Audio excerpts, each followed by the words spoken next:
Okay, so I'm very late to this show. Very late. It's already past 5 seasons. I'm sorry. It took me so long. I think it's because of my faith. Every time there's an adaptation about the life of Jesus, I'm very reluctant. I'm wary that someone's going to put their own special stamp into it, make all these changes and things like that. And I've been burned before by that. But this show kept cropping up once in a while. People thought it was so good. So many people recommended it. So finally now, after 5 seasons, I'm finally starting to watch it. And I got to episode 1, and let's see what I thought of it. So episode 1, we meet Peter. Well, not Peter. Simon and Andrew, who will become two of Jesus' apostles later on. But currently, they're in kind of they're fishermen, and they're not very very good fishermen, or at least they are going through a really bad stint as fishermen because they're financially strapped. They're way behind on their taxes to the point where they may lose the business. So they're not doing very well. We also meet Matthew, who will also become one of Jesus' apostles. He's doing very well financially, but his life seems miserable. He's isolated. He's an outcast from his own people, the Jewish people. The Jewish people don't want to have anything. His whole family doesn't want to have anything to do with him, and it's because he's a tax collector. He collects taxes from the Jewish people to give to the Romans, and that's probably the most unpopular profession there is. From then, you could tell like he's got all the best things that money can buy, but he's miserable inside. And we also meet Nicodemus, a Jewish leader, a Pharisee, who seems to be a little bit more open-minded than a typical Jewish leader, and I have a feeling we'll see that borne out in the later episodes. But he does seem to be a little bit more open-minded, more open to listen to new ideas and things like that, unlike the typical Jewish leader who's very just strict on what they think. But this episode is more about Mary Magdalene. Now, Mary is at the worst possible situation you can be. We find her living in the red quarter of Capernaum, where all the illicit activities happen: prostitution, gambling, anything bad that's happening. That's where you find, and she's living there, and perhaps through from her sinful past or just really bad luck, she has become possessed by multiple demons, multiple evil spirits, and that is like the worst situation you can find yourself in. That at any time, or all the time, these evil spirits can take control of you completely, make you do whatever they want you to do, make you say whatever they want. It's like she's just like at the end of a rope. There's no hope. And actually, Nicodemus does try to try to help her, but it fails completely. He can't do anything about it. So she's basically at the end, and the only way she can find out of this is by killing herself. She wanders off to an edge of a cliff, and it looks like that's what she wants, because she figures that's the only way out of this. It's like she's possessed. She's not in control of her life at all. Worst situation you can be in. But then she hesitates, and there's she wanders back into town and has a what seems to be a random encounter by a stranger who approaches her, and her first impulse is to just tell him to get the heck away from me. She figures, I think what she's thinking is just another man just trying to sleep with her, just bring her to bed because of her reputation of being a prostitute, and so she tries to get away from him, and he calls out her name.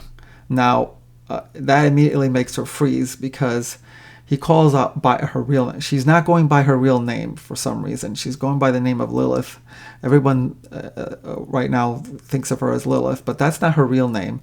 And this stranger calls out her name, Mary, a name she hasn't gone by in many, many years, so that she's startled by this. Why would this person that she doesn't know her real name?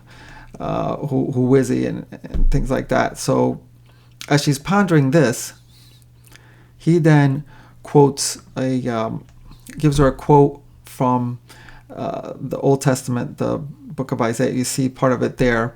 The whole quote is actually, "Fear not, I have redeemed you. I have called you by name. You are mine." Isaiah chapter 43. And that, it just floors her, because that is the exact saying that her father used to tell her when she was a little girl and she was afraid, and her father used to tell her that, like, that's how he used to comfort her, by telling her this. No one else knows about this. Her father's long passed away by now. She's as far away from that as possible, but she still remembers that he would used to tell her this. So how would this person know about this? He says the exact words that would get her attention, and she's just like mesmerized. She just stares at him. It's like, how do you know so much about me? She's thinking. She doesn't say anything. So he approaches her, puts his hand on her head, and she's freed. She's completely exorcised by all the demons. All the demons are gone all of a sudden, and it's like you could see it in her face. This actress is pretty good. Actually, I'm going to say the casting for this show is all awesome. I don't know any of these people. I don't think I've ever heard of the people before this, any of these actors before this show, but they are so good. They're so realistic, and you could see the look on her face. She's completely freed. It's like she has a whole new lease on life.